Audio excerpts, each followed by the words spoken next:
back for another installment of the Hoppy Hour here, and we are so excited that the Sota Pod has now officially entered our second collaboration, and we are so thrilled to be able to collaborate with the great folks at Back Channel Brewing. Josh, Letty, thank you so much for giving us this opportunity to not only do content with you guys throughout, what is it now, like 4 or 5 years? At least.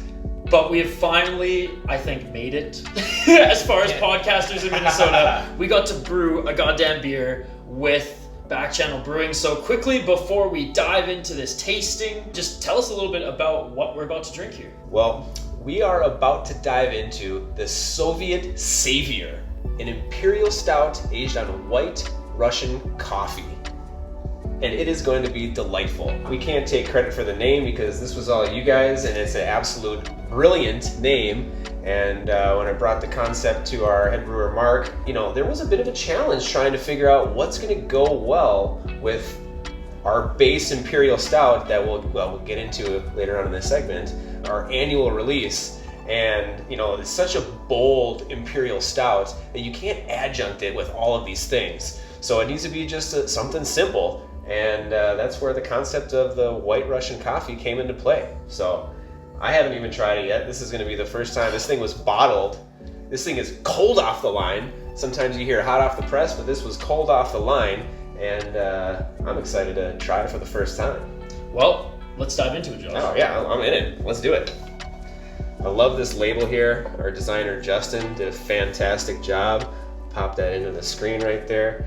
Little North Stars-esque colors with the wings because Kirill came in to save the day. I don't know if we introduced who the naming concept was, but it is named after Kirill Kaprizov, who is the Soviet savior for Minnesota hockey.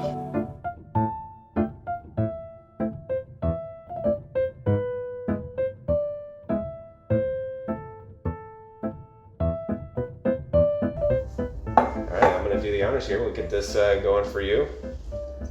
Oh. First pour goes to Isha. Yeah.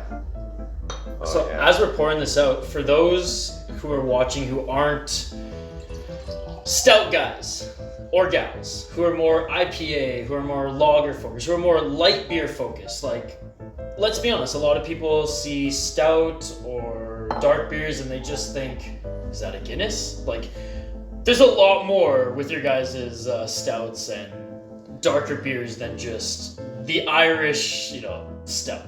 Yeah, the base is going to have a deep baker's chocolate note, subtle roast, just really a true Russian Imperial Stout, as they used to say. They don't really say Russian Imperial Stout anymore. That name has kind of died off, but this is what that style was, non-adjuncted Russian Imperial Stout. But now this one, since the Soviet Slayer came to save the day, or Soviet Savior came to save the day, it's a white Russian. So, let's check this out. Cheers. Oh my god, it smells amazing. I definitely get that note of baker's chocolate. So you're tasting some of that base Imperial Stout, but then that coffee is nutballs. It doesn't add extreme bitterness whatsoever that sometimes coffee can do, where you're just like, I'm drinking coffee. This is a really well done, balanced Imperial Stout. So right off the bat, when it hits your nose, it smells like the most high quality, like beans, like coffee beans. When you open up, the coffee beans and you just, yes. 'Cause I know you're a big coffee guy as well, much like myself. Big coffee guy. When you take that first sniff of like fresh, nicely roasted beans, that's what this smells like right before it hits your lips. Oh, you get not too much of a rich, I guess, alcoholic stout. It hits you in the face. It's very smooth. The coffee is, I don't even want to say it's the first thing that hits you. It's like everything is so balanced on the tongue. It's sharp, and then it kind of ends with that little bit of roastiness. And it's not super sweet, which my big thing with, I love dark beers. I love Imperial Russian Stouts. I just don't like when a lot of breweries make them a freaking sugar bomb, right? And I know around the holidays, everyone wants their candy cane or their dark or their chocolate this and that.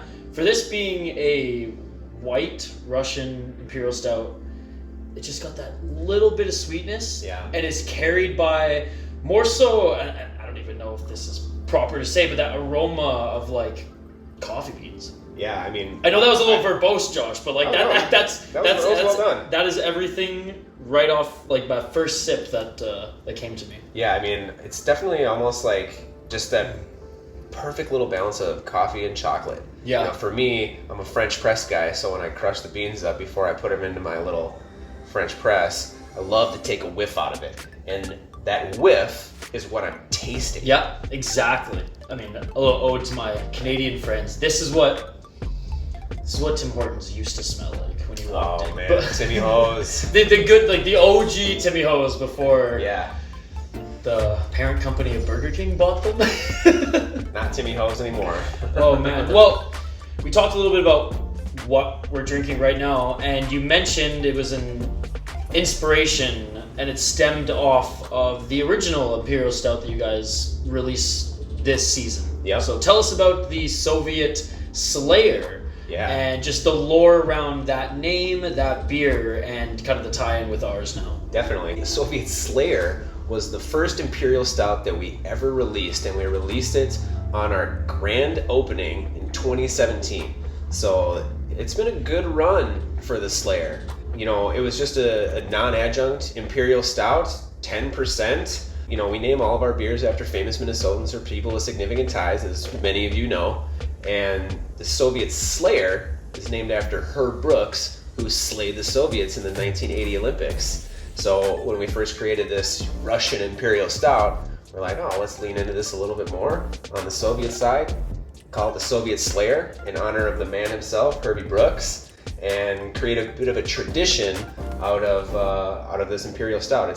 So it actually is our only annual release that we do on the stout front. We do have a couple more annual releases, but this one is the one stout. And every year we always do a barrel-aged version of it. Sometimes we do 2 barrel-aged versions of it.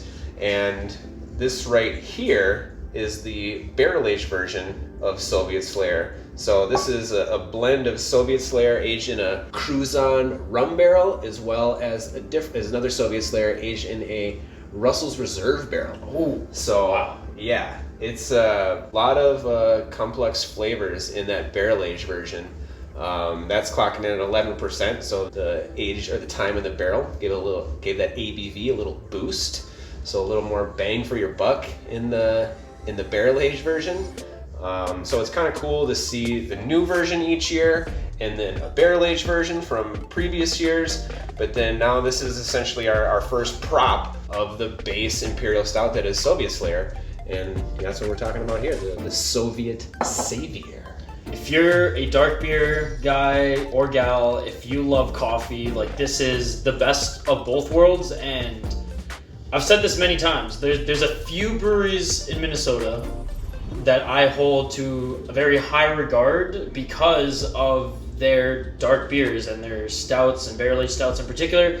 And Back Channel Brewing has, since the day I visited Minnesota and got a flight of your heaviest beers, which was a mistake at the time because it was only like 4 p.m. But that just solidified it for me that you guys definitely are not only up there, but I would say even set the bar at times for these amazing dark beers. I so appreciate that. It's an honor to be able to collaborate with you guys. Well, it's an honor to collaborate with the fine folk at the Sota Pod. So you guys crush it. You're the preeminent beer hockey podcast on the beer side and on the hockey side, and then you combine the two, and it's amazing what you guys have put together. So, you know, we're honored, just as you are apparently, to come up with this collaboration and right in hockey season and to celebrate the holidays. So this beer is going to be released on what we dub Soviet Slayer Saturday, and that's always the Saturday after Thanksgiving. So November 29th at 11 a.m. is when you can get your hands on this trifecta of Imperial Stouts. make some great holiday gifts, or if you just want to burn some time, hang out at the brewery and get yourself one of these. They're unbelievable. So check out the podcast, the Sota Pod. Check out Back Channel Brewing. And again, Josh, super honored to be able to collaborate with you again. And cheers, man. Likewise. Cheers. We'll see you on Soviet Slayer Saturday.